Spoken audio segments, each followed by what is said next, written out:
गौतम को जमीन पर देखते ही अनिल घबराहट के मारे अपने आसपास देखने लगा।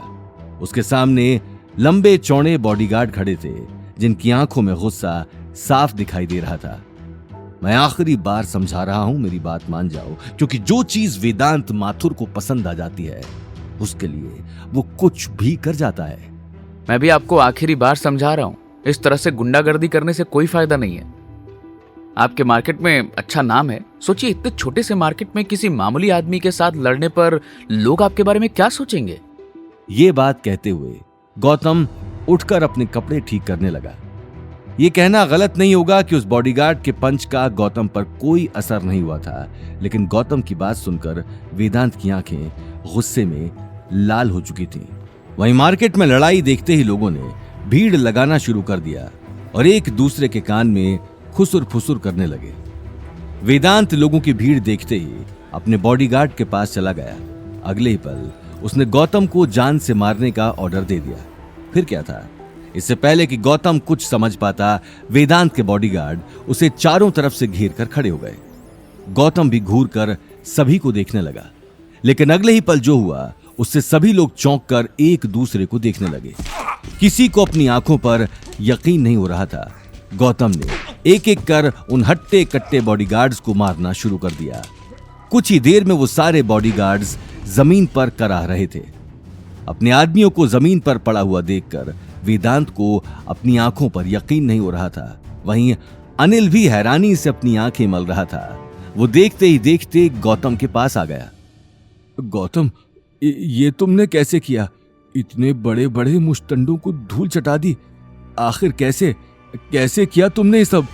मैं कभी सोच भी नहीं सकता था कि तुम।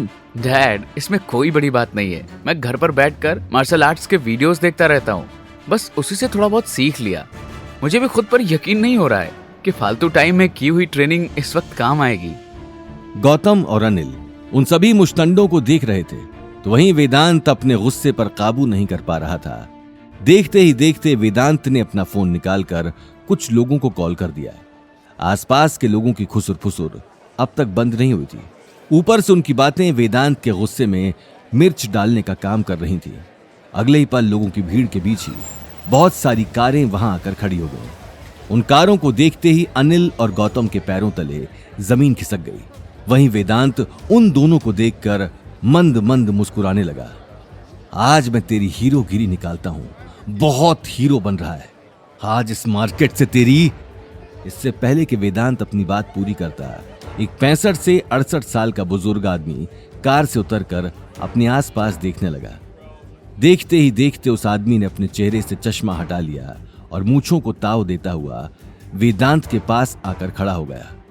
डैड, इस आदमी ने आपके बेटे से जुबान लड़ाने की हिम्मत की है, और तो और जो चीज मुझे पसंद है उसे जबरदस्ती अपने पास रखकर बैठा है। अच्छा हुआ आप आ गए, ये आदमी आज बचना नहीं चाहिए। ये बात कहते हुए वेदांत गौतम की आंखों में आंखें डालकर देखने लगा। अपने डैड के आने के बाद वो चौड़ा हो गया था। उसके डैड जाने माने स्टील बिजनेसमैन यशवंत माथुर थे, जिनका शहर में अच्छा खासा रुतबा था। साथ ही लोग भी उन्हें बहुत मानते थे। लेकिन आज इतने बड़े आदमी का इतने छोटे से मार्केट में अपने गार्ड्स के साथ आना सभी के दिमाग में तरह तरह के सवाल खड़े कर रहा था। वहीं अपने बेटे की बात सुनते ही यशवंत एकटक गौतम को देखने लगा। गौतम को देखते ही यशवंत हैरान हो गया। उसकी आंखों को देखकर ये साफ पता चल रहा था कि वो गौतम को पहले से जानता था। देखते ही देखते उसकी नजर गौतम के हाथ में पड़े स्टोन पर चली गई। स्टोन को देखते ही वो गौतम के पास आ गया और अपने आसपास देखने लगा। क्या चाहते हो? लगता है मैंने जो बातें आपसे 3 साल पहले कही थी, आपने उस पर सही से ध्यान नहीं दिया। गौतम ने उस आदमी के पास जाकर धीमी आवाज में कहा। साथ ही गौतम कभी उस आदमी के हाथ में पहनी अंगूठियों को देखने लगता, तो कभी उसके गले में पहने ब्लू कलर के पेंडेंट को। गौतम की बात सुनते ही यशवंत को भी 3 साल पहले की सारी बातें याद आ गईं, जब गौतम पुष्कर के एक घाट पर मिला था। यह बात सुनते ही उसने अपने गले के पेंडेंट को अंदर कर लिया। ठीक है, मुझे अभी इस बारे में बात नहीं करनी, तुम जा सकते हो, यशवंत ने गौतम की आंखों में देखकर जवाब दिया। ये जवाब सुनते ही वेदांत के होश उड़ गए। एक ही झटके में पासा पलट चुका था। आसपास खड़े लोगों के लिए भी ये हैरानी की बात थी।